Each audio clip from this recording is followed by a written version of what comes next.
Muitas pessoas dizem que já viveram aí ou presenciaram algum tipo de acontecimento sobrenatural. Algumas acreditam nessas forças incompreensíveis pela mente humana, já outros nem tanto, não é? No meio desses, um padre ficou muito conhecido por aqui a partir dos anos 70, quando ele começou a desmistificar alguns acontecimentos que a galera acreditava ser sobrenatural. O padre Quevedo entrou em várias tretas e até mesmo desafiou o próprio diabo em sua caminhada. Pedindo quixotescamente de joelhos a Lúcifer que com seus poderes me dobre este dedo. O maluco é brabo.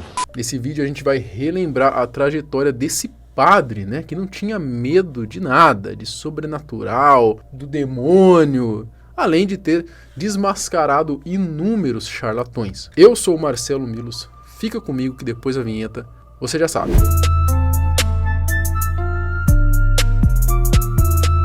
Oscar González Quevedo Bruzón. Ele nasceu em Madrid, na Espanha, dia 15 de dezembro de 1930. A sua infância foi um pouco conturbada, né? Já com 3 anos, ele viu seu pai ser preso pela Frente Popular Espanhola e com 7, logo depois de fazer a sua primeira comunhão, ouviu de sua mãe que seu pai tinha sido morto fuzilado durante a Guerra Civil Espanhola. Vivendo nessa situação, Oscar se mudou para Gibraltar e começou a viver como um clandestino na casa de seus tios. Lá ele teve contato com livros de espiritismo, esoterismo e outras coisas ligadas a esse mundo. Isso porque o seu tio era um chefe espírita muito conhecido na cidade. Lá ele também aprendeu alguns truques de mágicas utilizando cartas com uma de suas primas. A partir daí ele começou a se interessar por ilusionismo. Quando ele ficou mais velho, ele foi para a faculdade e teve contato com livros de parapsicologia. Quevedo se apaixonou tanto pelo assunto que largou tudo sobre o espiritismo e acabou focando nisso. Ele até começou a explicar o que aprendeu com a parapsicologia para o seu tio, aquele lá que era espírita, vocês lembram? O tio dele, a propósito, se chamava Horácio. E essas explicações que o padre Quevedo dava para ele, né, sobre algumas coisas que ele estava aprendendo, acabaram até ajudando o seu próprio tio a largar o espiritismo e a se tornar católico. Depois dessa imersão em parapsicologia e também se formar em psicologia e filosofia, ele também participou de um seminário jesuíta e focou nos estudos sobre magia e ilusionismo. Essa sua especialização, sem dúvida alguma, foi uma grande parte responsável aí por desmistificar diversas supostas magias de inúmeros charlatões, não é? Apesar disso tudo, o padre Quevedo ficaria conhecido mesmo aqui nas terras tupiniquins. A vinda para o Brasil. Quevedo começou a acreditar que esses lances sobrenaturais envolvendo poderes e entidades não existiam. E o reitor da Faculdade de Filosofia disse para ele que no Brasil era um lugar muito bom para ele poder realizar algumas pesquisas sobre esses assuntos por causa da grande superstição da cultura popular que existe aqui. Sendo assim, ele resolveu vir para cá. Quevedo morou 3 anos em São Leopoldo, no Rio Grande do Sul, e por lá ele estudou teologia e então acabou se tornando padre. Foi assim que ele começou com a sua trajetória de desmascarar todo tipo de coisas que aconteciam que eram aí consideradas sobrenaturais, paranormais. Primeiro levantava as 2 mãos, isso que se chama em mágica misdirection, mas depois era só a mão direita e a esquerda estava oculta. Vulgarmente um truque pequeníssimo. Desafiando o sobrenatural. Muitos são os relatos de pessoas desmascaradas pelo padre Quevedo. Isso porque ele aparecia em vários programas de TV. Mas alguns chamaram mais a atenção do que outros, e com essa especialidade do padre, surgiu então o famoso bordão, e por que não dizer um dos primeiros memes, isso não existe. Posso garantir, isso não existe. Na década de 70, padre Quevedo mostrou em um programa com a participação junto a Uri Geller que a ação dele de entortar colheres, garfos, facas, chaves e quebrar relógios não passava de truques de ilusionismo. Para quem não se lembra, o Uri Geller ele ficou muito famoso na época, né, por conta aí de seus truques, nos quais a galera acreditava que ele tinha poderes sobrenaturais. Pouco tempo depois, o próprio Uri Geller assumiu que tudo não passava mesmo de técnicas de ilusionismo. Então perguntei para ele que ele apresenta o de Stanford e o de Londres e eu tenho a prova de que ambas coisas são erradas, exageradas e falsas. e que tenho a prova de palavras dele de que não aceita controle científico. Uma vez, durante um quadro que teve no Fantástico, que entrou no lugar do famoso Mr. M, o quadro se chamava Padre Quevedo, o Caçador de Enigmas. Ele chegou a desafiar um homem que dizia ser o diabo. E calma, que não era o Toninho do Diabo não, era outro maluco. Enfim, o padre o desafiou de várias formas, mas o que mais chamou a atenção foi quando ele pediu para o Lúcifer na Terra matá-lo. Logo depois ainda pediu para que ele dobrasse o seu dedo com os poderes. A entidade deu uma pipocada e falou que tinha algo melhor guardado para ele. Estou pedindo quixotescamente de joelhos a Lúcifer que com seus poderes me dobre este dedo. Eu tenho uma coisa muito melhor guardada para ti. Mate-me, estou pedindo de joelhos. Tu terás aquilo que tu mereces. Sem dúvida. Certeza disso. Mas mostre seu poder contra mim, estou pedindo. Não preciso te mostrar.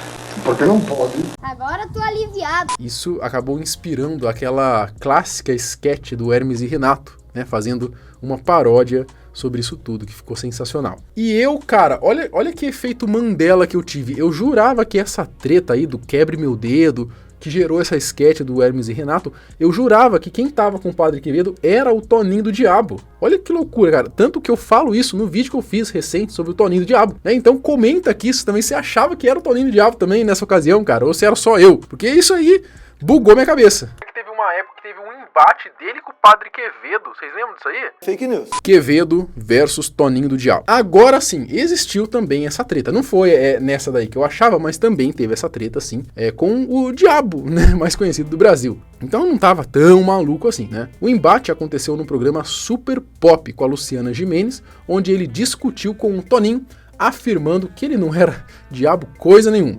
Lúcifer, que ele dizia que era pacto com Lúcifer, em todo o Antigo Testamento de tantos séculos, só aparece uma vez. Você tá demitido. Henri Cristo. Outra participação que ficou na história foi o do padre falando na lata que o Henri Cristo era uma farsa. Quevedo disse que dava um dinheiro ainda para ele se o Henri conseguisse aí demonstrar algum poder sobrenatural ou então fazer o dedo dele dobrar, né? O clássico, né? Usando aí os poderes. Dólares, se dobras este dedo. Ánimo! Mostra teu poder! Nessa parte que ficou muito engraçado, eternizado também, que o Henri, ele tinha dito lá que não ia quebrar o dedo dele nada, porque ele não faria nada, porque a mão dele era imunda. Imundo, eu sei onde é que ele anda metendo esse dedo, portanto, por esse motivo, eu não vou mexer no dedo dele. Hein? Ainda teve o episódio da médium, né, que fazia materializar objetos dentro de um monte de algodão, né? O padre, é claro, provou que tudo aquilo não passava de truques de ilusionismo. O algodão é molhado sob o olhar vigilante do Padre Quevedo. Agora, mas calma, Dona Edelarzil consegue fazer a primeira materialização. Uma rosa de plástico vermelha.